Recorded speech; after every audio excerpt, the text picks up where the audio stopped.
It's Nick here. Welcome to Mission FX Compounding.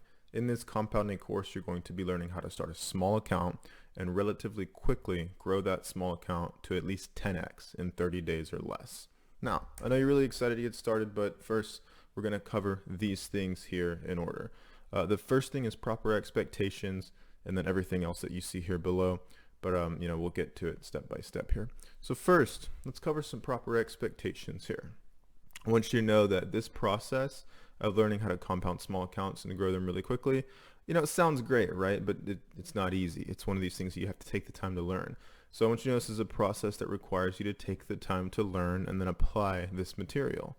There's going to be ups and downs, so there's no need to get frustrated if things aren't working at first, because they're probably not going to work at first. If you're frustrated after the second day trying to learn this stuff, you're going to have to develop a little bit more patience, because that's just the way that it goes. Me personally, it took me 1.5 years to get profitable trading, and I really wasn't even making that significant of an income even after I was profitable until at least 2 years into it. This is 2 years, okay? Now I'm giving you everything that you need here in this course to make it super simple. I don't think it should take you to like 2 years to learn this stuff, but then again, it's certainly not going to take you like 2 days. It's going to be longer. It's going to take you it's like a process. You have to take time to learn and test it and things like that. So also, trading is not black and white, just like anything in life. Nothing in life, when you closely analyze it, is black and white. There are a lot of gray areas in life, things that require context-based decisions, and you're going to need to use your brain here whenever you're applying this stuff in this course. It's not just this thing where it's like, all right, do this and this, and then that's what happens. Or when this happens, do this every single time. It's going to require a little bit of context-based analysis. So you're going to have to use your brain, you're going to have to use common sense, you're going to have to use your intuition, and you're going to develop all this stuff as a result of just getting experience practicing this over and over, okay? Also, you're going to blow some accounts, and that's okay, because let's just say you start 2 accounts, right? Both of them are, let's say, 500 US dollars or 500 pound, 500 euro, whatever. And let's say you grow one of those accounts from 500 down to like $100 is left in the account. So now you've lost like 400 bucks. Okay, down sad. You start the next account at $500, and then you grow that $500 account to $5,000. And let's say it took you like 2 weeks to do this, 2 weeks of trading. So now what you have is one account was grown to 5,000, the other one lost 400. So the profit on that $5,000 account, since you started with a $500 balance, is $4,500 pre-commission, just to keep things simple. Let's say commissions were like $100, so you minus $100, and then let's say that you lost the other $400, so you're left with essentially a $4,000 profit. And let's say it took you 1 week, you pretty much lost the first account, and then another 2 weeks to grow that account. In under 30 days or less, in under 30 days, you've made a $4,000 profit between the 2 accounts. Let's say you start 2 $500 accounts and you blow both of them up front. You just lose the $1,000 altogether. Then you start a third $500 account at the end of the month, and then it takes you 2 weeks to grow it to 5K. All right, you made a $4,500 profit. You lost 1,000 on the first 2 accounts. Still, in less than 30 days, you've made a $3,500 profit. It's not bad. So that's what I'm saying. Like, you're going to blow some accounts, and that's okay. You just have to let it happen. You have to play it all out. Which leads me here into what I'm saying next. Is you never know when your winning streaks and losing streaks will be. You do not know. It is completely randomized when you truly examine this. Whenever you happen to get winning streaks that grow the account quickly to the growth target, and whenever you get losing streaks where you trading for a week and it just feels like every single trade is either break even or a loss or a partial loss, and then you win 2 trades and then you get your account back to where you started, but then you lose the next trade, and you end up the whole week like breaking even or barely making a profit or even losing money. You don't know when that losing streak is going to happen. You don't know when your winning streaks are going to happen. You don't know when the weeks are going to be where you will start an account and you win literally almost every trade. You get to the growth target of 10x in like a week or maybe a week and a half or whatever, and then it just happens to be a random good week, and you're like, I wonder why everything happened to work out so well this week. You don't know when your winning streaks and losing streaks will be. So that means there's no need for you to lose your mind if things are great one week but then not so great the next week. Okay, there's a couple weeks ago where I had taken in 4 days I took a 1K account to 10K, and then I started another account at the end of that week, And then I started off losing in that account. So I took a 1K account. It got down to like 400 at one point, or it was like 355 bucks at one point. Got it back to 1K, and then it hit the growth target by the end of that next week. So that one took a week and a half to get to 10K. The third week was break even. I started an account, it was break even. Then the fourth week I started, I didn't start another account, but it was pretty much, it had like $900 in it. So I started at $1,000, and a week later it had like 900. I continued trading that account for the second week, and I lost almost the whole account. Like I lost there was like $92 left in the account. I made a YouTube video about it. And so this, like, my month was broken up into like 4 weeks, right? First 2 weeks were amazing. I pretty much made $18,000 in profit pre-commission. And then the third week was like kind of break even. I lost a tiny bit. And the fourth week I just lost pretty much the whole account for no reason. It was completely random. I could not figure out why. I did everything the same that I normally do, and then I pretty much lost the account. So $18,000, minus like the 1K in that account that I pretty much lost, it's still a $17,000 pre-commission profit. And if we just take $1,000 out for broker commissions, that's still a $16,000 profit in 1 month. And all I did at any given time, I was just risking 1K. 1K to make like a $16,000 profit. It's not too bad. But I want you to keep in mind, it is very counterintuitive for you as a trader to be learning to trade. And you have to go through these winning streaks and then losing streaks. One moment everything's working and you're all super happy and everything's great. But then you go the next week through a losing streak and you cannot figure out, like, well, what am I doing wrong? I'm literally doing everything the exact same way. That is a part of trading. Okay, you do everything the same. Some weeks will be great, other weeks won't be not so great. Okay, so that's why I'm saying, like, you don't know when your winning streaks, losing streaks will be, so don't flip out. If things are good one week, then they're break even the next week, then they're losing one week, and they're great. When you lose money, it's going to be significantly smaller than the amount of money that you make whenever you go on a winning streak. That's the beauty of compounding. Your losses continue to get smaller as you lose, but your winnings continue to get bigger and bigger as you win. So there's no need to worry about it. One of the last things here, you'll need to be patient. Okay, so rushing this process is just going to leave you anxious, upset, paranoid. You're going to have self-doubt. You're going to be going crazy. There's no need for that. What you have to do is you have to be patient. Part of that is being patient and learning this process. The other part of being patient is in the execution and application of this process. So while you're actually doing this, you'll have to be patient. You need to wait for the weeks where you go on a winning streak.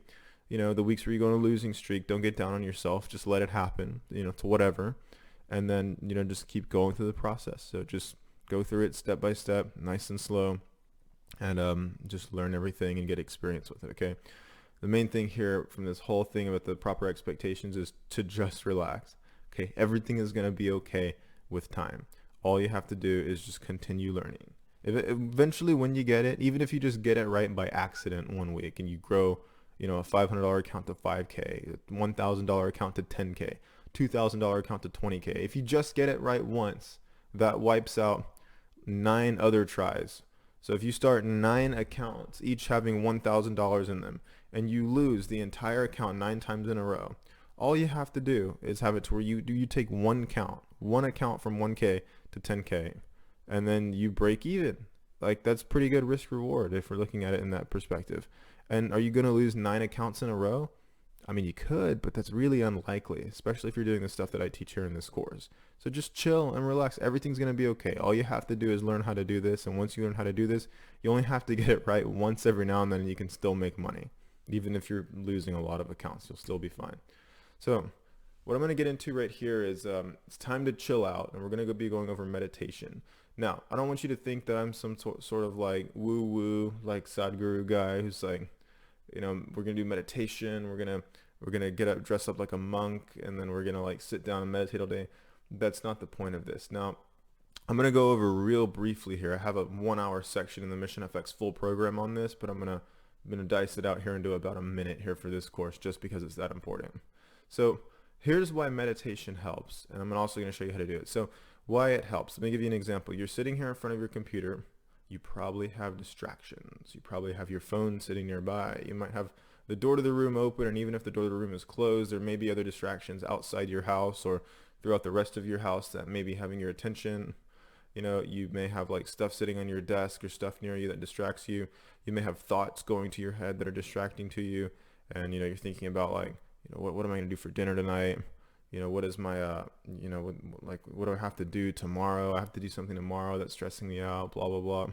And all these internal and external distractions just distract you at all hours of the day. So it's important to minimize these and pretty much make it to where they're not that interfering whenever it comes to you and your trading, and especially in your learning here in this course. So what meditation does is it helps you silence this crazy wild monkey in your head that's always screaming and swinging around from branch to branch. Meditation is a process where you simply just focus on one thing, and then whenever your mind gets distracted, you bring your focus back to that one thing. And you do this over and over and over. So it's a lot of people will focus on their breath. So when you're sitting down, you're in a quiet place, you'll be focusing on your breath, and you have your eyes closed, and then a thought's going to come into your mind like a crazy monkey stampeding near your bonfire in the middle of the woods. And it's going to start jumping up and down and saying, hey, focus on me, look at me, look at me, look at me. And your brain naturally, it gets distracted to go and like focus on that, like, oh, what's this? And it just causes you to just be lost in thought all day, every day. And it's ridiculous, especially whenever you're trying to learn something like this course. And especially when you're in your trading, you're trying to analyze, you've got 10 different distractions going on. You've got all these thoughts coming in your head like, no, don't take that trade. Well, wait, no, you still could take that trade because it worked last time. But wait, hold on. There's this up here and there's this about to happen. So maybe we best not to take it. Well, I don't know what to do. So what do we do? Well, we have to do something. So you have all these crazy thoughts running through your head. This is why meditation is something that is very useful and beneficial. It's something that I do literally every morning for like 5 to 10 minutes. And it's something that I teach my clients to do before they trade. And it dramatically increases people's results. So why it helps is that it silences this crazy, ridiculous monkey in your head, and it helps you avoid these internal and external distractions so that whenever they present themselves, it's so much easier for you to just be focused and be chill and be peaceful, and you don't have your inner critic screaming at you all the time. So that's why it helps. Now here's how to do it. Now what you're going to be doing is you can pause this video after I finish this and you can do it yourself here. But all you're going to do is you're just going to sit down, in a chair. You can sit on the floor, don't lay down, otherwise it's more natural that you fall asleep. But just sit down kind of with your back straight and close your eyes. Now you're going to be breathing, and you don't have to try to breathe. You don't have to try to purposefully critically breathe deeper or anything like that. All you have to do is just sit there, let your body just breathe naturally, and just focus on your breath. And what I mean by this is focus on all aspects. Focus on the way that the air feels as it's flowing in through your nostrils, as it's flowing in, through your mouth, and then it goes down your esophagus into your lungs. Feel your lungs expand. Feel the way it feels to get a deep breath, and then what it feels like to hold it for a few seconds. And then, after you hold it for 2-3 seconds naturally, as it starts to come out, focus on how it feels to be expelled and how it feels like as your chest deflates. Focus on what it feels like to be sitting down, the way that your clothes feel against your body pressed up against the chair that you're sitting in or on the floor. Focus on the way that your warmth is, whether you're warm in your hands or whether your hands are cold. Focus on what it's like to be you in the present moment. And as you start focusing on yourself and your breath and everything that's going on, what you'll notice is thoughts will start to come into your head at times. All right, so you'll be sitting there focusing on your breath, you're breathing in. Then all of a sudden, what's going to happen is you'll have a thought come in, oh, it's trash day tomorrow. We got to take the trash out tomorrow. We got to make sure it's done at 7 a.m. I got to set an alarm to do that. Have to make sure that it's done. And then after that, I have to do this. And then your mind just starts running away, just cascading through all these thoughts. What your job is to do is, as you're focusing on your breath, as soon as that happens, as soon as that thought comes into view of consciousness, all you do is you just say, oh, I acknowledge that you're there. Yep, I acknowledge that it's trash day tomorrow. That's fine. But right now I'm focusing on my breath, and this is what I have to do. This is what's more important right now. And then you return your focus back to your breath. Every time you catch yourself and you do this, it's like a bicep curl for your brain. And what this does is, as you do this over and over again, you have another thought that comes up. Oh, what are we doing for dinner tonight? Are we going to go out to eat, or are we going to make something at home? Or we don't have this here, so we'll have to go to the grocery store to get that. And while we're at the grocery store, I'm going to need to get more stuff. You see how this happens? It cascades in thought after thought after thought. Your job is to, as you're sitting there focusing on your breath, the thought comes in, what are we going to do for dinner tonight? You say, oh, that's the thought. I acknowledge that it's there. Yeah, it's not time to focus on that right now. I need to keep focusing on my breath. And you simply acknowledge that thought. You say, look, it's cool that you're here, but right now I'm be focusing on my breath. And then gradually, just like any other conscious experience or feeling or thought that happens, it'll eventually fade away. Eventually, it just, like everything is temporary in consciousness. All the thoughts you have are very temporary. They come and they go. And your job is just to not focus on it, so that way it can just kind of fizzle out and it can just kind of drift away past consciousness. Then you're left with your focus again. Now, doing this over and over again helps you a ridiculous amount, because if you can tame this insane monkey that's in your brain jumping around all the time, what you can do is you can sit down, you can go through whole courses like these without being distracted or anything. And you can also, in your personal trading, you can make more clear decisions. You can make way more clear-minded decisions where you're not, flipping out about every single thing and every single trade that you're taking, and your emotions are high. The moment you click the buy or the sell button, you have a wave of emotions just pass over you. You start seeing things that aren't really there because you're checking the chart like 10 times in an hour, thinking like, well, this might happen and that could happen, so maybe I should do this and that. It's just your thoughts cascade out of control. Okay, when you learn this system, you'll see that it's real simple, right? It's a simple series of trading decisions over and over. But where that gets screwed up is by this insane, ridiculous monkey dancing around in your brain, trying to convince you to do something else that causes you to panic, that causes you to get anxious and fear, and should I do this or should I do that, or oh, it's not working, I'm a failure, I've lost the last 2 trades, the system just doesn't work. You're gonna have all these thoughts and stuff. That is why meditation is so useful, and that's why I recommend that you do it. Now, again, I could go on about this, and I do go on about this for an hour in my full program, but that's not what you're here for right now. You're here for the compounding system. So I just wanted to lay this out for you first to let you know why meditation helps and how to do it. So you'll sit down. So again, we'll recap real quick. Why it helps tame the craziness and the crazy thoughts inside your mind so that you can focus on one thing peacefully. And how to do it is you simply just sit down, you sit up straight, and then you just close your eyes and you let your body breathe naturally. You just let the breaths come. You don't try to force them or be too, critical of them. Just breathe and just focus on what it feels like to be you. What does it feel like to sit there? What does it feel like, the temperature in the room? What does it feel like to breathe in, have your chest expand? And then the focus of this is wait for one of those thoughts to come in, one of those emotions or those distractions, and let it happen and say, okay, I recognize that you're a thought, but I'm not going to latch onto you right now. I'm not going to focus on you right now. I'm going to return my focus back to my breath for this moment, because that's what's more important. And then the thought eventually fizzles away.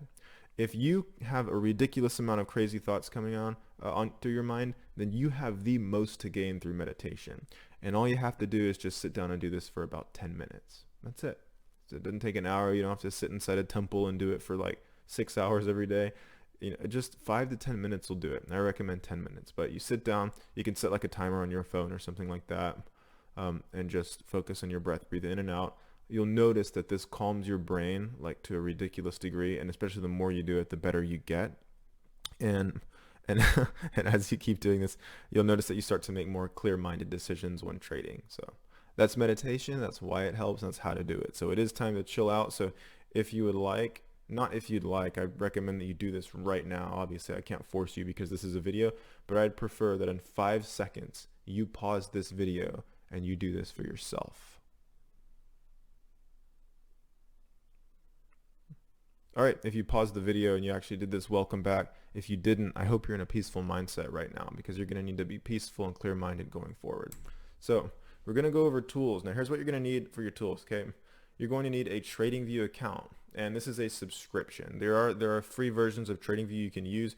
TradingView changes their stuff all the time, like what's included with their free and their different membership tiers. So I'm not familiar with whether or not you can do back testing with the free TradingView account. But what I have, I'll just tell you what I have. I have the premium top tier plan. Obviously I trade full time, so it's like I just have the best of the best for me. I don't think you need that though. I think a basic plan will do. You'll have to check with TradingView. All that you need is you need the ability to scroll back on the 1 hour time frames, and to do the replay feature on TradingView. So whatever tier that you need to do that. I don't know if you can do that with the free one. You might be able to, but I'm not sure. And they may change it like right after I do this video. So, but you will need a TradingView account. You need access to TradingView so that you can do this. This is how I teach that you will be doing back testing. So another thing you'll need is you need a brokerage account, and you need a 1 to 500 minimum leverage. Now I've done this with a couple brokers here, one with CoinEx, I've done this with Hugo's Way, one time with Hanko Trade, Trader's Way a couple times, and also a different Australian broker, which name I can't say because I'm not supposed to be a client of theirs, but they worked with me to create an account. It's a long story. But with these brokers right here, you can do them fine. Most of my money is with CoinEx, but I've tested them at least one time, some of them a couple times on these different brokers here. I'm not an affiliate of any of these brokers. You know, you do your own research, you do whatever the hell you want to do. I'm just saying that you will need a brokerage account with 1 to 500 minimum leverage. And the next thing you will need is you will need either MetaTrader 4 or MetaTrader 5 to place trades. If you're watching this video, most of you already have these apps like on your phone or on your computer or something. MT4, MT5 works fine. So yeah, I use MT5 on my iPhone to execute trades, and I just keep it like that. It's not complicated. The next thing that you'll need is the MyFXBook position size calculator. So the MyFXBook position size calculator, it's free.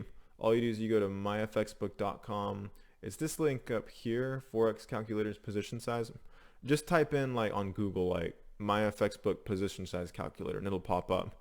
But essentially it's just this free little application here on their website you can use to calculate what lot size you'll be using to trade. Okay, there's strict risk management systems for this system that I teach, so you'll need to use this. You can also use another lot size calculator that you like there's the app called, I think it's called the Stinu app, but it's a paid app. I have it on my iPhone. I don't really know why, because I just use this most of the time anyway because it's right here on the chart. But yeah, so there's a bunch of different things. You'll need something to calculate lot size with, position size. MyFXBook position size calculator works well. You'll also need the MyFXBook economic calendar. And what you'll need is you're going to go in here to the settings, and you're just going to change the settings to where it just shows like the high impact news. So that's all you need. Just go in here to the settings and click the high impact news. And what it'll do is it'll show you all these little high impact like red folder news events. And you'll learn why you need this here in the course, but it's very simple. It just means if there's a high impact news event about to happen for a trade you're looking to take, then you don't take the trade. You leave it alone because there's a likelihood there could be a bunch of volatility. So, but yeah, you'll need the economic calendar just to glance at once every day. You also need a calculator right here. I just use like a Google calculator. You can use your calculator on your phone. Android calculators are great because they show you all the history and stuff. iPhone calculator, I mean, it does what it's supposed to do, but I don't like that it doesn't retain all the stuff. Like, so it's like you type in something and then it shows you the answer, but it doesn't show you everything you did, and it doesn't give you the ability to edit. I like the Google calculator here. I just typed in calculator on Google and brings this up. It's very easy for us to use this, and this is just for your back testing, so that way you can see what the wins and losses would be for your account as you compound trades.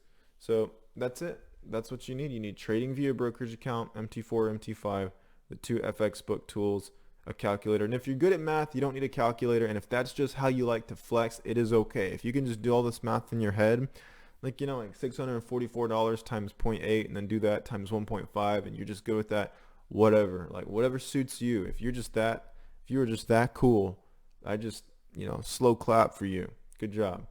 So let's talk about risk. Now, when we get into this system is obviously high risk. And again, for the 16,000th time, you're going to blow small accounts. It's going to happen. And you're also going to grow some big accounts. You're going to grow accounts to be pretty big. And what I recommend for doing this is whenever you're starting with this is after you've tested this stuff out, after you've done it on demo a couple times, you're not going to use a large percentage of your capital, okay? I'm not going to give you a specific amount because it depends from person to person. But here's what I will say is you get to decide the number for your starting balance. Now, me personally, between stocks, FX, and cryptocurrency and USD Tether, I have about a little under $1.4 million invested right now. That's completely invested, not cash, not sitting in my bank, just investment capital. And for me, I don't start accounts higher than 3K, like at all. So it's like that, if that gives you kind of perspective, if I lose 3K, it's like nothing to me. It's like a grain of sand in a bucket of sand. Like it's like a drop of water in like I don't know, in a swimming pool. Like for me, it's nothing. That's how I look at it. For you, if you only have $10,000, maybe it might not make sense to start like a $30 account. Like I understand that. But, if you have $10,000, just keep in mind, like you're going to have to start maybe a $100 account, $250 if you want a $500 account. But the key here is just don't risk all of your capital. It doesn't make sense to do that. If you have $10,000 to trade, do not put $10,000 into an account, especially your first try, and try to grow the $10,000 account to 100,000. You're going to blow accounts, but that's okay because the accounts that you blow are only a large percentage of your capital. But if you grow the account, when you finally get a winning streak and you grow it, then it's okay because you made 10x of whatever that balance was. So if you've got 10K and you put $500 into an account, you grow it to the profit target. So you grow $500 to 5K.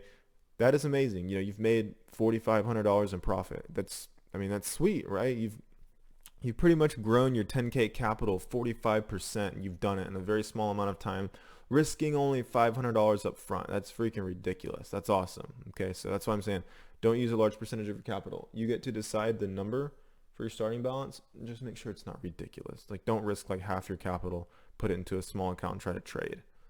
So that's that. Now, the idea behind this risk management for the system is that you're going to be risking 40% of the small account per trade to make an average of about 50% per trade. Sometimes it'll be a little bit less depending on spread and like where your TP gets filled and if you close early and you know your brokerage commission. So let's just say it's like, you know, 45% that you may make per trade. But essentially you're going to be risking 40% to go for 50%. I've tested multiple different risk management systems. I've tested 28% risk, 25% risk, 30% risk. I've tested higher risk as well. I've tested 100% risk per trade, which you could probably figure out how that went. Like, you'll get a winning streak and it's great because you make so much money on a winning streak, but you take one losing trade, then you blow the account. Like, and oftentimes, like with the leverage and stuff, it'll blow the account before it even gets to the stop loss. So you're still not even risking really 100%. You're risking like 75% because that's where the account will blow at. So for that, like, it's stupid. For me, I found that I tried 50% to make 50%, but what I found works even better is if you risk 40% to go for a little bit more. That means that if you lose a trade and you lose 40% of the account, if you win the next trade and you make 50%, it almost brings your account back to like near where your account initially was. So it becomes very manageable whenever you do have losses, because you're going to have losses during the system. It's just like any other system. There's nothing magical about this system. It's very simple. It's just support resistance levels, but you're going to have losses. So the idea is behind this is during a losing streak, your losses get smaller and smaller and your winners get bigger and bigger. And let's talk about that. So the next thing here is your losses. As you lose trades, multiple trades in a row, your losses continue to get exponentially smaller when you're on a losing streak. Let me give you an example. Start your account at $1,000. You lose the first trade, it's a 40% loss. You're left with $600 in the account. Well, now you're risking 40% of the new $600 balance. And now if you lose a trade, I think you lose like $250 or something like that. So now you've only lost $250 on your next trade. And if you lose that, well, then your next trade that you lose is going to be even smaller. You're going to lose like, $150 or whatever it is. So your losses continue to get smaller on a losing streak. However, your profits on a winning streak continue to get exponentially bigger, especially that you're making a little bit more on your winners and you're losing on your losers. So for instance, you start a 1K account, you win the first trade, you've grown the account $500 pre-commission. Maybe your commission is like, I don't know, 10, 20 bucks, whatever. But so you've grown the account from 1K to 1,500. Well, guess what? Now if you win the next trade, now you're going to grow the account to 2,250. So now you've made, on your first trade, you made a $500 profit. On your next trade, you made a $750 profit. And guess what? The compounding keeps on getting bigger and bigger. You win your third trade, you make over $1,000 profit. And now you've accumulated these profits. You've grown 1K to like 4K in a couple trades, like whatever it is, like 2 or 3 trades. And then when you get to 4K, now you just win like 2 or 3 more trades and you get to your profit target of 10K. Like, it gets absolutely crazy. That's why I'm saying, like, on compounding, once you do run into those winning streaks, like for no reason, you'll randomly run into a winning streak and you get to the growth target so quick, just with an easy winning streak. So yeah, it's really cool. Like I said, as you start going on a losing streak, it caps your downside because you start losing less and less. But as you start winning, going on an awesome winning streak for some random reason, your winners start to get bigger and bigger. So another thing here is, when it comes to your risk management, just take everything in stride. And that means just be enthusiastic about everything, okay? You're going to have losing and break-even weeks, and you're also going to have some huge winning weeks. So just know that if you have any given like month, like where you have 4 weeks in the month, right? Every week during that month could be a break-even or a losing week, and then the next month could happen, and every single week could be a huge winning week. You could take 3 accounts in 1 month and grow them all from 500 to 5K, make like a freaking whatever that is, a $15,000 profit pretty much minus commissions and whatever, maybe like a 13K profit. I mean, that's crazy, and that's going to happen at some point. And so, but if let's say you have a month where you start $500 account each, and then you lose three accounts that month. Well, you lost 1,500. If you just made like whatever it is 13,000 the month before, and the next month you lose 1,500, whatever, it's all good. Take it in stride. You have to go through those losing break-even streaks and the break-even weeks to get to those huge winning weeks. Okay. And so another thing that I put the last thing here is it might not be a bad idea to just adopt a nihilistic mental approach to this system. You have to literally just not care what happens and just trust the process and the stats to play out. Otherwise, you're probably going to need to be undergoing some form of psychiatric counseling, like cognitive behavioral therapy, to fix your brain, because you're going to get depressed, and you'll have to move in with your parents again into their basement. And you don't like their basement because it's dark down there and there's no windows, and you ask them if they could put in a window, but they said you'd have to pay for half of it, and you don't have the money to pay for half of it to put in a window. So now you're even more depressed and you're suicidal. You don't want to do this, okay? You don't want to do this, because this is what happens whenever you take this too seriously. And that's what happens when you take certain things in life too seriously. For certain things, it's better to just be chill. I think a better word than nihilistic is stoic. Stoic would just be, focus on what you can control, don't focus on what you can't control.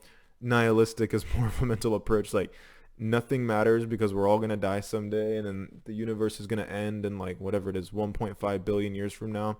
So there's no reason to even be worried about anything because nothing matters. Yeah, maybe not, like, because there's certain things that are going to matter to you here in this life.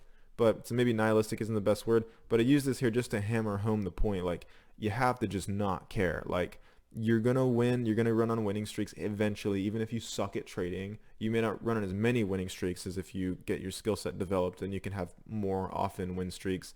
But even if you suck at trading, eventually you'll go on a random win streak for no reason, and then you'll make a huge profit. And then you'll have to go through the accounts where you end up at break even on the week, and loss and this and that. And you just have to be nihilistic about it. You just have to not care. You have to say, it doesn't matter. I'm going to have winning streaks and losing streaks. I can't start getting super attached to the outcome, because ultimately, like, the weeks where I win and lose, whether I think a trade's going to work or whether I don't think it's going to work, ultimately doesn't matter. The stats are going to play out, and the stats are ultimately is that you'll make a profit using this system and using this risk management approach. So just be chill with it. Don't go under psychiatric counseling. Don't go down that route. Okay. So we're going to go through your daily trading process, and we're going to simplify this. Okay.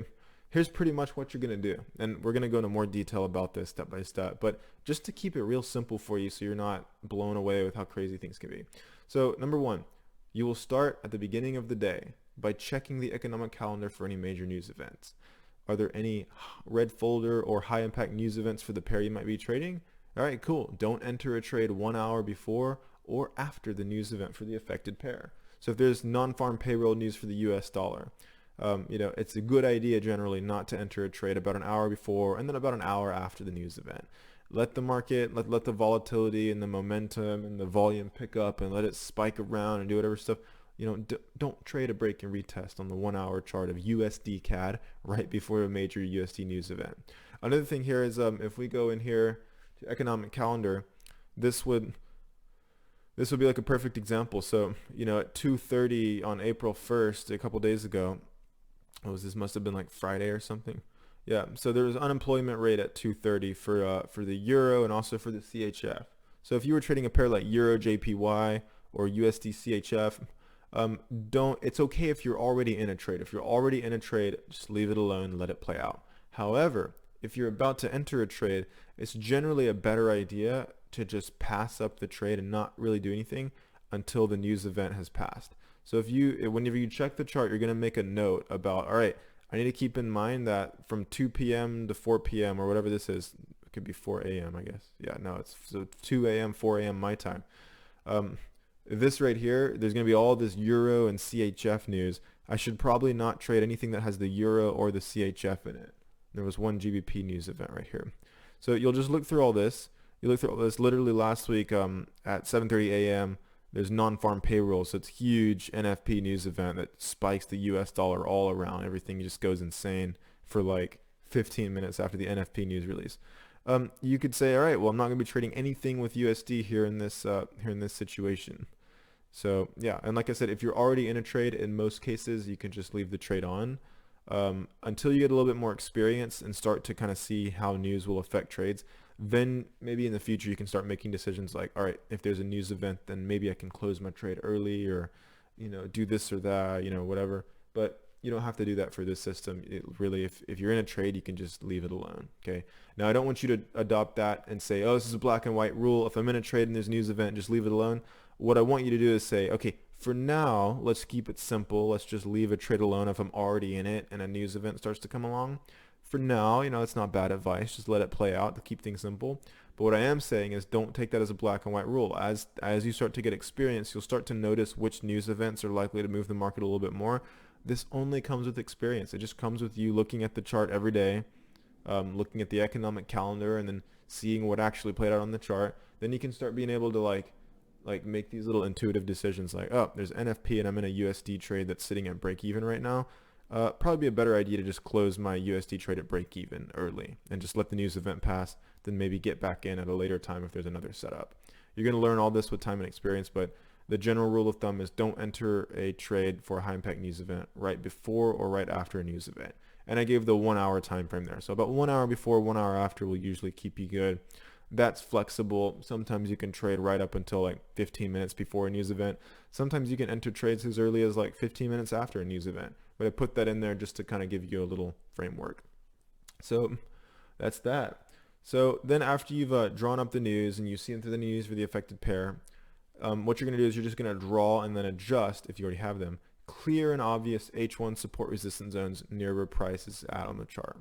Okay, so you'll go here to your chart. I'm here on 80 CHF. So all you'll do is you'll look here on the 1 hour. You don't want to go like super zoomed in like that and be drawing zones like this right here. That is still technically a zone, but you don't want to be going super close. You want to focus on the zones where there's been huge bounces at, like super clear big bounces at. So what you want to do is you want to go to the 1 hour time frame, but then kind of zoom out a little bit and see where are the major areas where price has been interacting with, like over and over and over again. So we have a huge bounce up here. You can generally start the zone at like the wick of where price went to, and you can generally extend it down to the base of the candles. For certain zones, you'll have to use a little bit more like just like common sense and experience. Like you'll say like, you'll start the zone here, then you'll draw it and you'll say, all right, how can we make this better? So then maybe you might drag it up here and say, is that a zone? Like that looks like a clear zone. There's not been price like go through it and wigwag around it at all. So that might be a good zone right there to hold. And then you'll kind of like just adjust it to where, all right, we have a wick going all the way up there. So I'll make sure it includes that wick. I'll extend it over here. We also have price going down as support, like pinging down there really low. So I might drag it a little bit lower. So it kind of encapsulates the whole zone. And then you'll just drag it back. You'll know that when price comes in here, this is an area where price could potentially bounce at. You don't need to go crazy far into it. You don't need to like start looking at super exact candlesticks. You don't want to do anything to where you're trying to pinpoint anything like too tightly, because the market is not a precise market. It's like, from my experience, I could be wrong, but I don't think I am. For the past 6.5 years of my trading experience, the market, you have to approach it being like, a gray thinker. Yeah, you can't be black and white about it. You can't think about like every single time price closes at the wick, I will draw the zone right here, and that is just how it goes. Then if it closes below it, look, it closed below it. When it comes back to retest, I'll enter a sell because that is the exact zone, and then it ends up spiking above and it doesn't bounce there. What you have to do is you kind of have to like draw it as like more of a broad like area. So you say if you've drawn it like this where it extended through all the wicks and the bodies, and you say, all right, somewhere in here is the support zone, then you could look at price getting down to here, pinging past it and closing above it. You can look at that as like, oh, well, this is still bullish. It still kind of rejected the zone and went up, went a little bit past it, but it still rejected it. Like I said, you get all this with experience, so it's okay if you're not good off the bat. All you do is just go to the 1 hour chart, scroll out, just do the real obvious ones. The ones where like this, where there's been just like a super clear bounce, right? When price gets to the future, it's likely going to bounce again. You don't want to be going in trying to use zones like this where it's like, look at this, technically this is a resistance, and see it's broke above and then it retested and then it closed above, then it came and retested again right there to the exact zone. So this must be the exact zone, because in the grand scheme of things, you haven't really had price have a huge interaction off this area. It acted as a temporary support resistance level, but it's not really like that big of a zone where you might have a big reaction at. Better zones are zones like these where it's like, so you start them like, from like the body of the candle, you extend them to the highest wick passing the zone. And then right here, like you had price come up into this zone, you had it start to reject and turn downwards, broke back, below the zone, came up, tapped it once and had a nice sell off from it. Those are the kind of zones that you want to trade with. Again, you should just zoom out on the 1 hour and they should be real obvious. If you have too much stuff like this where you had a nice zone, but then it tries to get above,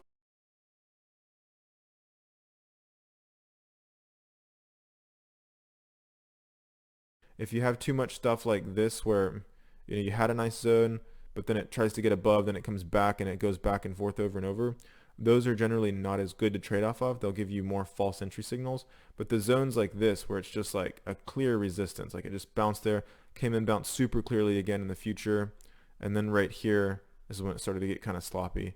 It still pinged into the zone, but then it looks like it kind of closed above and tested right there and started to bounce support. Then it dipped back below, came up, tested as resistance and fell a bit, broke again, tested, went up. That'll happen sometimes, but you want like the most clear zones. So that's all you're going to do is you're just going to go to the 1 hour and you're going to draw. And also if you have current zones, you will adjust your current zones based on like where the wicks pinged past it and stuff like that. So draw and adjust clear and obvious H1 support resistance zones near where price is at on the chart. So you see when I was doing this, there's no need to go way back into here. If price is up here, you'll notice that the only zones I really had on the chart was just like a cluster of zones all in this area. Like I didn't have anything else. I didn't even have this one up here drawn up. I didn't have that drawn up. All that matters is what's going on near where price is currently at. So, and last week you'll see I took 2 trades on this right here. I had this support resistance zone right here, ADCHF. This one was a nice winner. And this one, I had a sell right here, which went halfway to the profit target. Then I closed it at a partial loss right here as it was going up. So it went up, I got out like halfway to the stop loss pretty much. So instead of a 40% loss on that account, it was only like 20-25% loss. And I didn't enter this trade because it was Sunday and the market was about to close, but I'm looking to enter this trade if the market opens this week down in here and still continues to reject it, because it's a break and retest of this zone.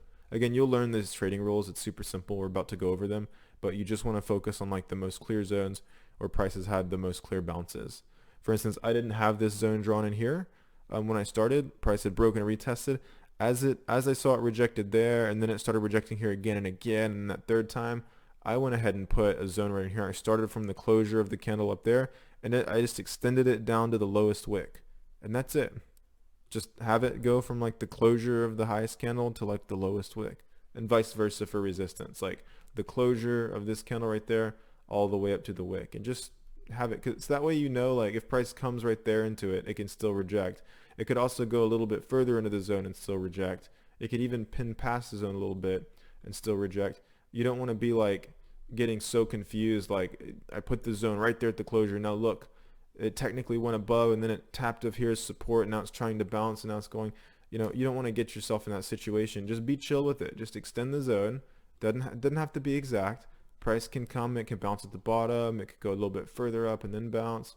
Like you never know. So that's why it's best to not try to be super precise and super intense with it.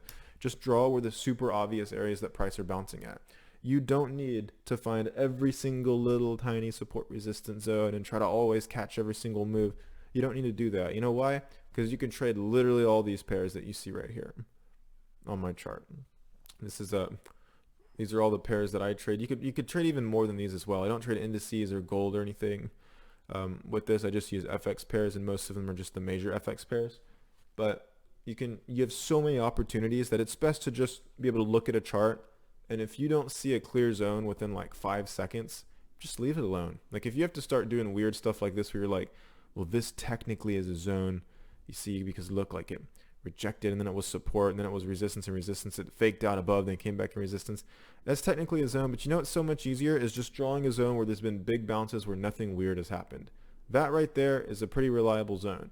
It's been support twice, it broke below, came up, it was resistance, it made a little double top there at resistance and it fell. That's a super clear zone. That's a way more reliable zone that if price comes up into there and starts to stall, you'll probably have a nice move off that one, and you'll probably be able to get a nice trade off of it. It's so much simpler. It's so much simpler to just focus on the clear zones. So that's what I mean when I say go to the 1 hour and just draw the clear and obvious H1 support resistance zones. Go to the 1 hour, scroll out, and draw the zones that are super clear. Now, the idea here for this trading system is just to trade bounces of the support resistance zones or breaks and retests of these support resistance zones. Now, the thing behind this, and we're going to go over this in more detail, is that if price, there's two types of things that can happen, right? So first type of thing is, for example, price comes up here to a zone like this, and then it starts to falter there, and then you enter a sell. The idea would be that price is going to bounce off this zone. Okay. Now, let's say you take a sell here at the zone, and it comes up to this zone, it rejects it a little bit, and you take a sell, but then it spikes above it. Okay. The second thing is price will then come back to this zone from the other side, and it's still at the support resistance zone, and then it starts to bounce here. Now you can call this a break and retest because it's broken the zone and now it's coming back and it's retesting it. Now you try to profit on a bounce from here. But without even looking at the fact that it's a break and retest, because price breaks and retest zones all the time, and it's calling them a bounce of support or a break and retest at support to still look for buys. It's almost the same thing, except break and retest just kind of has the little side note that price recently broke past this zone, so it might reject as resistance. So for instance, like this right here, you could call this a bounce as support. The only reason we wouldn't call this a break or retest is because if we look a little bit further back, you'll see that price never came up here recently and found resistance. Otherwise, if it had, then we'll say, oh, it broke above, then it found support and went up. So, I mean, it's kind of like counterintuitive to try to say like, well, it's a break or retest or it's a bounce of a support resistance zone. The best way to look at it is just to say you're waiting on price to get to a support resistance zone, and you're just trying to see if it bounces off there. Whether it's a break and retest or whether it's just a straight up like price hits the zone and starts retesting it, it doesn't matter. It's going to bounce somewhere, and all your job is to do is to draw up the clear areas where it might bounce, and then wait for it to get there, and then also wait for it to start give you evidence that it's going to bounce, which we'll talk about here in this video, and then you enter a trade. You are just trading bounces of support resistances. Price bounces around at these zones all day, every day. There's all sorts of pairs that do this every single day. There's so many opportunities every single day. All you have to do is just wait for the clear zones, let price bounce off the zones, and then you'll get breaks and retests sometimes. Sometimes price will just come to a resistance area and it'll start bouncing at resistance. All price does is it moves between zone to zone. And yeah, I mean, it's really not complicated. And like I said, you're not going to get all these right. Sometimes it'll break a retest here, so you'll take like a buy right here. And then what does price do? It'll end up like swiping below the zone, and it'll go and stop you out. And it is what it is. But the idea is that since price bounces around at support resistance zones so much, if you're just keeping it dirt simple, if you're just keeping it ridiculously simple, eventually you're going to run into a nice win streak where you win a bunch of good trades and everything works out good. So examples of these are, I took 2 trades here on New Zealand dollar CHF and GBP New Zealand dollar on Friday. I closed them before market close, so I closed these right here, and I call these in the free Telegram channel as well. I'm not active in the free Telegram channel anymore, but this week I called all my trades. It was a banger week. But this one right here, New Zealand dollar CHF, price came up into this zone and it hit and it started to reject. And so I entered a trade here, literally just after that first candle closed with rejection, and then it had a nice bounce off the zone. I closed it down here when it was almost to the profit target. It was about a 40% win, so it was nice. There was another trade I took earlier this week where price broke this zone, came up, tested, started to reject, so I entered a sell. Then it came down here to the next zone. Then at this zone, it bounced. It came up to the next zone, kind of broke past it, kind of got sloppy in here. When it broke past, I didn't trade this because I didn't know if it was going to bounce as support or fall as resistance, so I just kind of left it alone.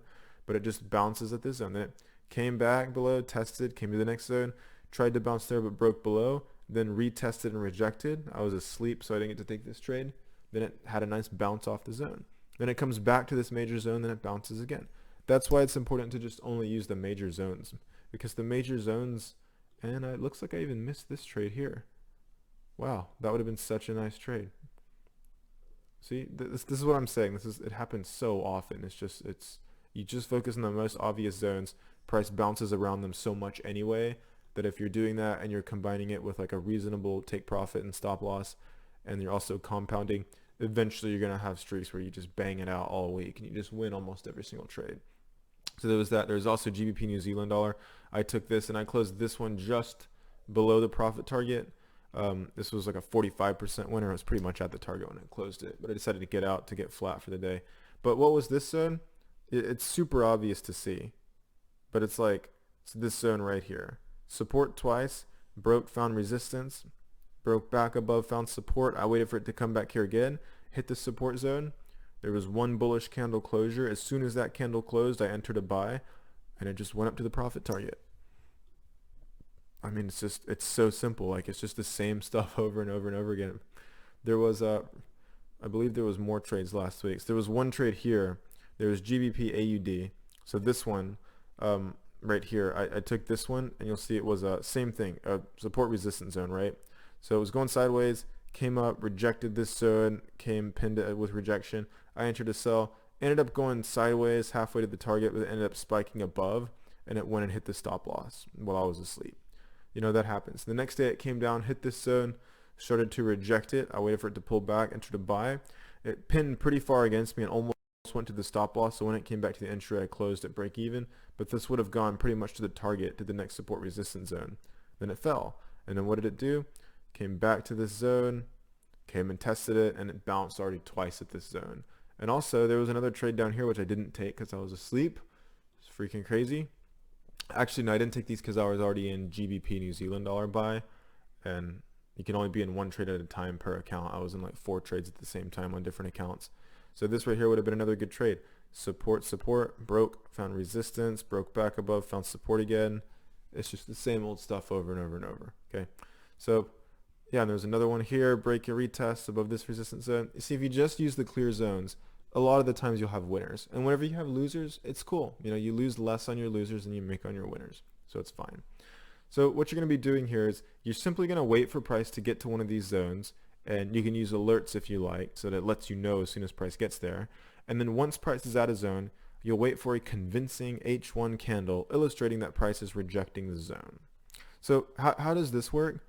Now, there's nothing specific. Okay, there are people who lose their minds going through, oh, I need to know what a doji candle is, and an indecision, and then a bearish Ichimoku bullish butterfly candle with like a, you know, a gold 1000 strategy candle that says, you know, this is like a Serengeti giraffe candle where like has the head right here, blah, blah. There's all this crazy stuff you could use. You know what's simpler? It's just to say, how about we just wait for price to get to the zone, and if we have a candle hit that zone and stop at the zone, let's just call that a rejection.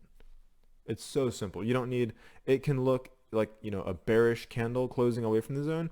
It can be little pin bar rejections like this right there, hits the zone and rejects. It can be something like this where there's a huge wick on the top, meaning price went all the way up into there, but then quickly came down and closed down there.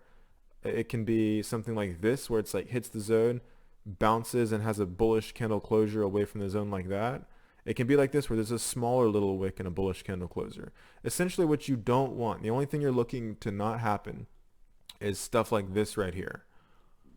If price comes to a zone like this and just smashes and closes below it, just leave it alone. It protects you from a trade. The idea behind this is you're trying to avoid trades that you're getting into trades where price ends up just smashing below the zone and just murdering your stop loss immediately. That's all you're trying to avoid. And you can avoid that by simply just waiting for price to get to support resistance zone, hitting it, having a little bit of a, you know, bullish candle away from it, bullish wick, a bullish candle closure. There's multiple things that can happen. You're just waiting for price to come to the zone and then to start show convincing rejection. Something that shows that price is failing to stop right there. This right here, that would not be a good candle, because this shows that price smashed down in this zone. It closed really deep into the zone. There was no bullish sensitivity right there. And so price hit that zone, closed below it, and then it pushed back up afterwards. So that still ended up, you know, working out and going up above, but there was no bullish rejection whenever it first got there. So that's like kind of a scary candle. This right here is not bad at all. You know, price hits that zone right there, pushes up. It's a super clear support zone that's just been getting tested over and over again. A candle like that is good, you know, where it hits the zone, pushes up, so you can enter, you know, you can have your stop loss like right below the zone. We'll talk about how to set all these and stuff here in this video. And a 1 to 1.25 risk rewards, risk 40% to go for 50%. Stuff like that is good, where you have like nice rejections because it makes things more clear. All you're looking for is just a candle to show convincing rejection. We don't even have to go into like candlestick patterns or anything crazy like that.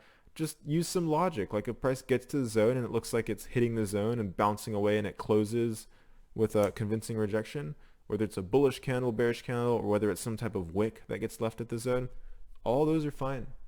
All you're trying to avoid is crap like that right there, where it closes deep into the zone. Big bearish candle that just closes below the zone and it's just not convincing at all. Stuff right here where like that candle closed above the zone, which is why I closed that trade early. It's one of the trading rules that we'll go over here in this video where you can get out of a trade early. I'd usually minimize the loss a little bit by closing early. So yeah, that's it. I mean, you're waiting for convincing rejection. Once price is at a zone, you just wait for a convincing H1 candle illustrating that price is rejecting the zone. That's all you do. Now, what are you going to do after all this happens, right? You've drawn your support resistance zone. There's no news coming up for your pair. Price has got to a support resistance zone that's super clear, and now it's had a convincing bearish or bullish rejection there at the zone. Like, does the H1 candle close the bullish wick, or price hit the zone in the H1? Then the next candle was a bullish candle closure away from the zone. What do you do? Well, you enter a trade to profit from a bounce of the zone using a 1 to 1.25 risk to reward ratio. As a super simple example, you'll see this week, this was one of my trades again, we'll cover here on ADCHF. Price broke this zone, came up and retested. It had a rejection right there for that candle. And after it rejected that zone right there with that little bearish candle, like popped above the zone, came back and closed below. That's a nice little bearish candle closure. I just entered a sell. You see I had a 26.5 pip stop loss, 33 pip target. It was a 1.25 risk reward ratio. This one hit the target and grew. It was the first trade on a $500 account, and it grew the account like, you know, like $250 on this trade. And the commission was so small. The commission, it was only like it was only a 1 point standard lot, so the commission was like $2. So $2 to make 250 for the commission. So that was fine. And that was with CoinEx. These accounts are with CoinEx right now. But yeah, so I mean, that's it. You enter a trade to bounce away from the zone. So simple, right? You make sure there's no news for that pair you're trading. Draw and adjust the clear and obvious H1 support resistance zones. Delete any zone that looks like it's too small, or looks like it's like super recent and price just had a little bit of a tap there and went. You want zones that are big and clear where prices had nice big moves off in the past. Those are going to be the most reliable. So draw those zones up. The idea is to just trade bounces of those support resistance zones, and you do this by just waiting for price to get to one of those zones. You wait for a convincing H1 candle rejecting the zone, and then you enter a trade to profit from a bounce of the zone. Is that simple enough? Now, I'm going to cover this in a little bit more detail, but the way we're going to go into more detail is to simplify this even more. So one thing I want to bring back here is that trading is not black and white, okay? There's some gray areas, so I'll say it this way. These rules are very simple, but they require nuanced back testing and forward testing on a demo account, trading with real market data, to get experience with seeing the setups over and over again, okay? Number one, wait for price to get to a clear support resistance zone. And like we talked about, if it's a break and retest, the same thing applies. Price is still just going to be testing a support resistance zone that it happened to recently break. The second thing is you're going to wait for price to reject the zone with an H1 candle closure. Simple enough. It can be anything. So long as the H1 is not just smashed through the zone and closed on the other side of it, if that's happened, no trade. This will help you avoid a lot of bad trades. But you're waiting for price to get to the zone, and you're waiting for it to reject with an H1 candle closure. The third thing, you're going to enter a trade to profit from price bouncing away from the zone with a 1 to 1.25 risk to reward ratio. Okay, so that's literally it. But one thing to note here is the way that you filter setups after getting experience is what will increase your win rate. Now, what is this? It's just a combination of, all right, how are you drawing your zones? Where are you drawing your zones? Are they at the areas where price is having big bounces off of? Or are you drawing little tiny zones that are super recent that they haven't really gotten respected a lot in the past? They're just kind of a temporary zone. It's like it comes down to you like drawing really important zones that are really clear, very stupidly obvious. And if they're not obvious, you just leave it alone and don't trade anything. And then it also comes down to like, all right, am I convinced price is going to reject this zone? Has price already tried to bounce here and is it failing? So would it be stupid for me to enter a trade now because price has already tried to bounce here like 5 times and I'm entering a trade after it hasn't had a move off the zone? You're going to learn all these little nuances. And the only way you learn this is by this last thing right here, is you will get some experience seeing me backtest throughout this course. So just go with the flow and learn. And also, more importantly, you're going to learn a lot too as you backtest the charts in your own testing. Now, one thing I wanted to cover with a little bit more nuance here is where do you put your stop loss, okay? Because the stop loss is going to determine like what the risk reward is. So we're going to use, let's use like a bigger example here.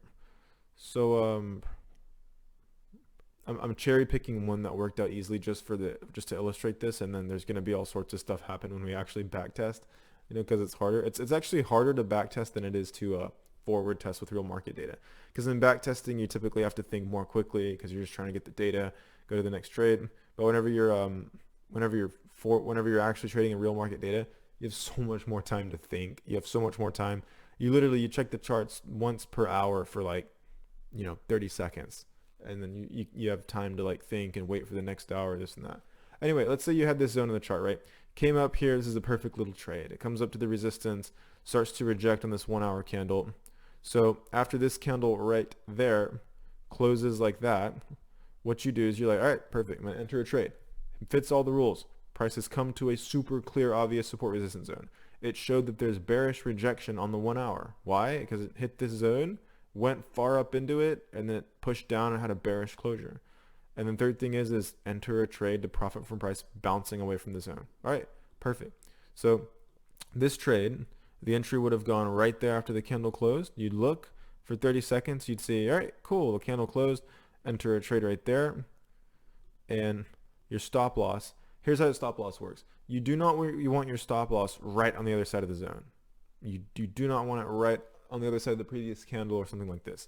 Now it allows your profit targets to get hit way quicker. However, you're going to take more stop outs like this, and you need the market to have kind of room to move around at the zone for a while if it needs to before it goes. Okay, it's really hard to time when the actual moves are going to happen right there at the moment, because there are many times where price just does some stuff like this where it's just it comes over and over and over and over and over and over to 5 times before it finally has the big expected move off the zone.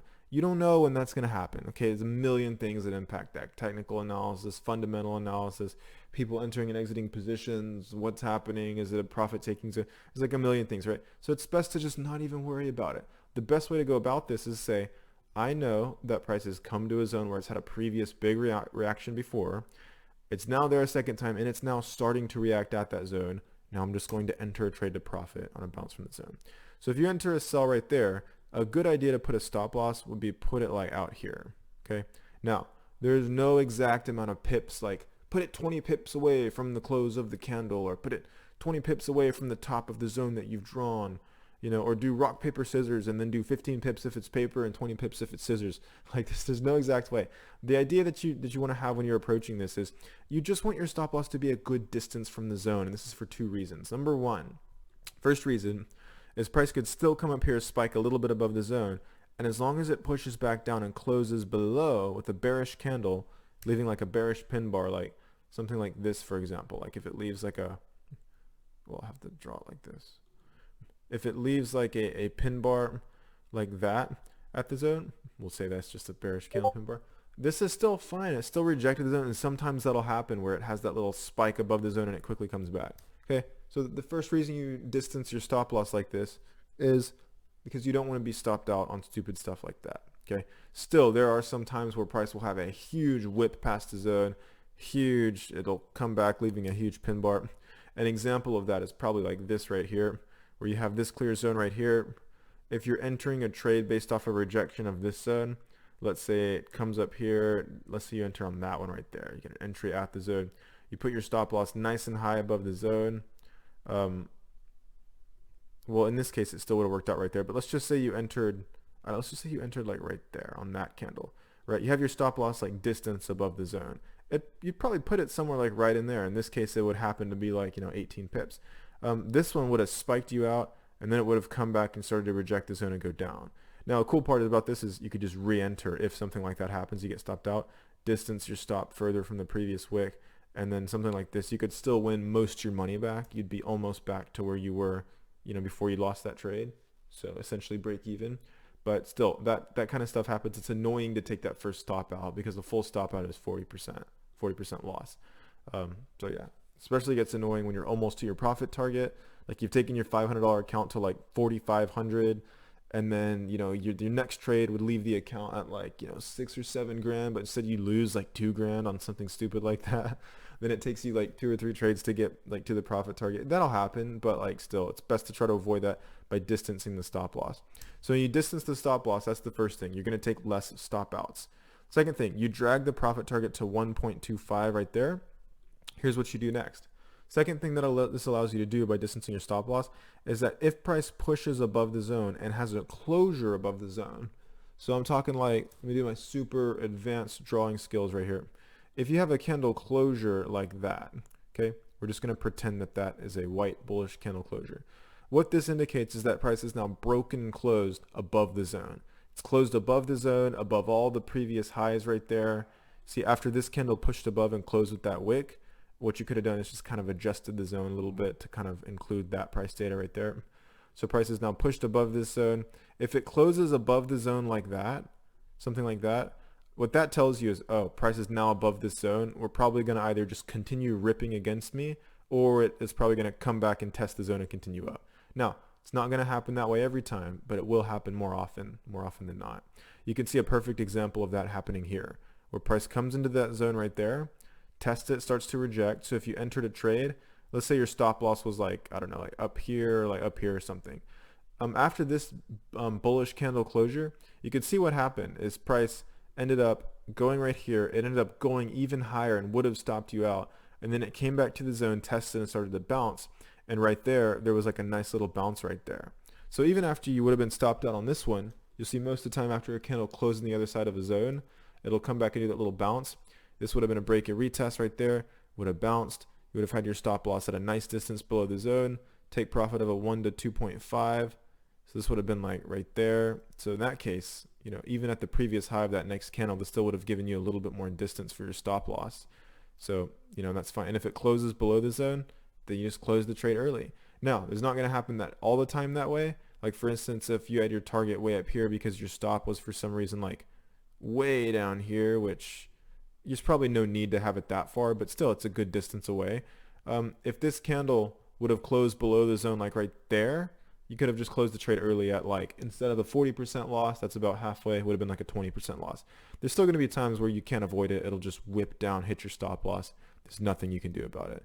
That right there looks like a news event, but you know, it's whatever. You're never going to be able to avoid all of it. So those are the two things. Number one, you're going to take less stop outs by having a little bit wider of a stop loss. And number two, you are also going to be able to get out of losing positions early, relatively, by how should I say it? By having a wider stop loss. You're going to take, so even if you close your losers, a lot of them might be like partial losers. So let's say you were having like one trade won for 50% gain, another trade won for 50% gain. Oh, then you have a loser after that. But if you close the trade early, even if it would have ended up working out afterwards, you know, you protected your wrist. If you close the trade halfway to the stop loss, you've had two 50% winners, which have compounded the account over 100%. I think it's like 125% or more. Then you have one loser for 20%. Oh, so sad. You know, big deal. Whatever, it's fine. If you've grown an account from 1K to like 2,200, then you have a 20% loss. You use like $400, you know, $400 or $500. It's whatever. It's not that big of a deal. Now your account's down to like 1,750. Then if you win a trade, now you're up close to 3,000. Like it's fine. You know, you just have to chill out. You have to relax. You have to let it all play out. So those are the two. That's how to set the stop loss. That's the framework behind placing the stop loss. And then also you got everything for like how to manage the trade if it goes against you. And we're gonna get into that rule here in a second. So yeah. Now let's go through here. Context-based trade management. All this essentially means is just like you're gonna close the trade early if it closes against you. Okay. But it's very simple. We're gonna go through it step by step just so you have the context. Now, number one, when you're in a trade, if price on the H1 closes on the other side of the support resistance zone against your position, close the trade at that moment. Now, this is going to require you to do something very interesting, okay? This will require you to check the charts for like 10 to 30 seconds every hour to see how the candles close. And if you cannot do this, it's fine. Use the 4-hour chart and then do everything the same way that I've been teaching you in this course, okay? Just apply all the same rules to the 4-hour. Then you only have to check the chart a few times a day to see how the 4-hour candles close. An example of this, we'll go here on ADCHF to the 4-hour time frame. Let's just click the 4-hour. You do every single thing the same. And a lot of the zones will be the same. You'll draw a support zone here. Okay, price came down to the support zone. Let's see if it started to reject it. Came down to the support zone, started to reject it right there. So you enter a trade right there. You have a stop loss below the zone, a good distance below. You don't want to put it right below, but then a good distance below. Then you have a 1 to 1.25 risk reward ratio. Pretty much that right there. We'll say it's that. And then you check once every 4 hours. So this right here, you had this once every, the next 4 hour candle, or it was in profit. Next 4 hour candle, you'll notice it had gone all the way down there, halfway to the stop, but then it closed bullish above the zone. So it didn't close below the zone, didn't have a scary closure into the zone, had some nice rejection. So your trade's fine. The next 4 hour candle closure, hit the zone, pushed up with rejection. Cool. Next 4 hour candle closure, a bullish candle and profit. Next 4 hour candle closure, a bullish candle to the profit target. So, and this all happened, if you're just checking like 30 seconds once every 4 hours, like price goes there, the next 4 hours, you could set like a little like quiet alarm on your phone to say, hey, look, it's 12 p.m. check the chart. Hey, it's 4 p.m. check the chart. Hey, it's 8 p.m. check the chart. Then you go and you check the trade, and then you just check to see how it closes. And this would have taken you like, 1, 2, 3, 4, 5, 6 candles, 30 seconds per candle, a net total of 3 minutes of your time. Okay. Now, I know what you're thinking. You're going to be like, wait, Nick, hold on. There's 24 hours in a day. That means there's 6 4-hour candle closures per day, because 6 times 4 equals 24, because you're super good at math. So how do you check the candles at night when you're asleep? Here's what you do. You don't. It's fine. You just let it play out. Okay. If it's a loss, it's a loss. If you wake up the next morning and you see that it's closed below the zone, but now it's popped back up and it's retesting from the other side, and it's retesting your entry, and you're currently sitting at break even, but price is already broken below and closed, you cut the trade out. If it's a trade you would already have closed, close the trade. It's okay. Just get out of it. It's all good. So again, that's part of this system, and the nuance that comes with it is that you're not going to be able to be there for every single trading opportunity. You're not going to be able to manage every single trade. I have the luxury of being able to check the chart once every hour. I do this full time. This is my whole life. This is how I make most of my money right now. So I need to be able to check the chart so that way I'm like making sure that I can like make the best decisions. However, you don't have to do it on the 1 hour. You can do it on the 4 hour if you don't have the time. Now, some of you might be like, well, wait, hold on just a freaking second here. The 4 hour, I don't have time to check the 4 hour a few times a day. I don't have, what do we say it was? It was like 3 minutes. I don't have a net total of 3 minutes per day cumulative to check the charts. All right, well, that's cool too. If it's fine, you can just use the daily chart and apply the same exact process. It'll probably take you longer to grow accounts, but you can still check the daily charts. So all you'll do is you'll mark up your clear support resistance zones. Of course, I'm cherry picking here just for the example. Again, we'll go into back testing and you'll see it's way more complicated and nuanced than this, but it's still pretty simple. But yeah, I'm picking this just for like the sake of the example. Comes to the support resistance zone, the alert goes off. You check the daily candle closure, closed up here. Enter your trade, stop loss, not just below the wick, but nice and clear below the zone. Like here, we'll get a little bit more room. 1 to 1.25 risk reward ratio. And so that candle closed. Now you check it 24 hours later. The next candle had pushed halfway to your stop, but still closed bullish on the zone. Now it's in profit. Cool. You check 24 hours later, one time for 10 seconds. Next candle's bullish. Cool. And then it just happens, it never closed below the zone. So you would have been in this trade for like over a week. Like how long is this? Like 1, 2, 3, 4, 5, 6, 7, 8 trading days. That's kind of bum it didn't hit right there, but 8 trading days. So that's a net total of around 2 weeks you would have been in this trade looking for it. But guess what? It still worked out. And how much time did it take you? It literally took you freaking no time. All you did, you click through the daily charts once and just check once per freaking day. You're a busy executive running a business. You're a mother, you're a father, you've got 3 jobs, and you take care of your kids, and you also got to go to your uncle's house on the weekend to help him fix his car in the garage. You could still do this. It's fine. Now we get to the last part here. If you literally can't even check the daily chart once a day for 30 seconds, then, I think you might reconsider whether or not you should even be trading in the first place, and perhaps maybe even rethink a few other things in your life too. If you literally don't have 30 seconds to check a chart once per day to make thousands of dollars a month with very low starting balances, risking almost nothing, you might need to rethink your life. I really don't know what advice to give you. So this means what I've just given you here is for context-based trade management, whether this is like how you enter your trades and as well as how you manage your trades after you've entered them. I've literally given you a whole framework for how you can do this no matter your time constraint. And if you cannot check the damn daily chart once per day for 30 seconds. I don't know what to tell you, but chances are this probably applies to almost no one watching this video. If you only have once a day, find time once a day to check the daily chart candle closure. That's it. If you can check multiple times per day, which is really ideal, use the H4 chart. And if you do like a work from home job, or you're just in a position where you're fortunate enough to be able to check the chart once every hour, cool. Flip through them once every hour. You're going to get an F ton more trades, and you're going to be able to make a lot more profits, and it's going to happen a lot more quickly. But keep in mind that even if you can't do that, it's still fine. You can still use H4 charts and daily charts. You could probably even do weekly charts, but man, it'd take you a long time to get stuff going on the weekly.